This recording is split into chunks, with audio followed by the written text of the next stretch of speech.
আম আদমি party ঝাড়ু প্রতীক নয়, ঝাঁটা প্রতীক নয়, প্রতীক হচ্ছে সততার প্রতীক।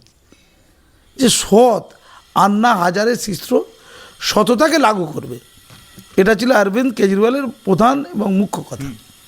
সততাকে লাগু করবে না। আন্না হাজারের সময় যখন প্রথম এই আপ তৈরি হলো, নির্ভয় কাণ্ডের পরিপ্রেক্ষিতে যখন দিল্লিকে উত্তাল করলো আপের লোকেরা, তখন তার পরবর্তীকালে যখন অরবিন্দ কেজরিওয়াল ক্ষমতায় এলো, পলিটিক্স করলো, আন্না হাজার বারণ করেছিল, তারপর পলিটিক্সে গেল। প্রথম দিকে দেখবেন প্রচুর গুণী জ্ঞানী ব্যক্তি আপে যুক্ত হয়েছিল। আপ ছিল একটা শিক্ষিত, সুস্থ, উচ্চ মার্গতার একটা রাজনৈতিক দল।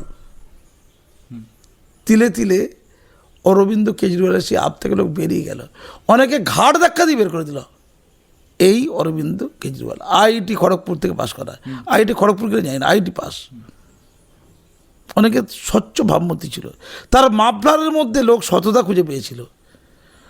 পরবর্তীকালে মদের লাইসেন্সের বাড়বাড়ন্ত হলো, আবগারির যে বিতর্ক উঠলো, তার মাফলারের মধ্যে থেকে দুর্গন্ধ বেরোলো, দুর্নীতির দুর্গন্ধ।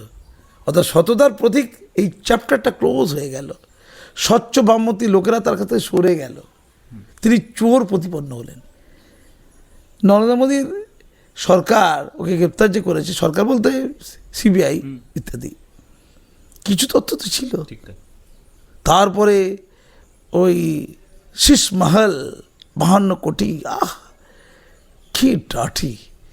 পূর্ব মামলার থাকবো 52 কোটিতে, চালাকি মানুষ কি বোঝে না? দিল্লির মধ্যবিত্ত শিক্ষিত চাকরিজীবী মানুষ বিপুল আছে, তারা বুঝেছিল এই করে কিছু হবে না। রিসেন্ট বাজেট বেরোলো, বাজেট 12 লক্ষ পর্যন্ত ছাড়। আপনি ভাবছেন জনগণ নেয়নি? নিয়েছে। কেন নেবে না? নিয়েছে। যে সত্যি লাভ হচ্ছে।